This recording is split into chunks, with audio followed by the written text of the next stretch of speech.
Les societats musicals de la Comunitat Valenciana viuen l'asfíxia econòmica per segon any.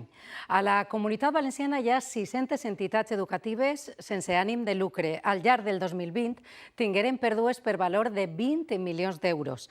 Nosaltres els hem acostat a la Unió Musical de Godelleta per a conèixer la situació que viuen de primera mà. Ángel Gil és el president de la Societat Musical de Godelleta des de fa 35 anys. L'escola, ara deserta, està plena de fotos de l'alumnat. Amb la primera onada donaren una espenta a l'educació en línia.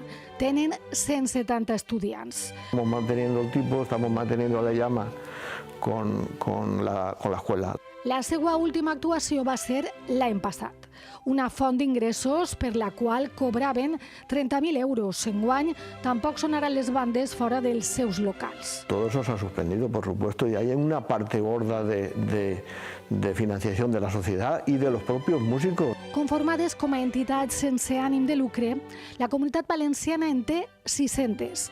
Que es al final lo que debíamos de ser considerados como verdaderas ONGs. El 2020 el dèficit total pujava a 20 milions d'euros. Que al final la música es para estar juntos, para tocar juntos, dúos, en tríos, en banda, si no al final tampoco tiene esto sentido. La Unió Musical de Godelleta es va crear el 1859, una llarga vida que desitgen estirar.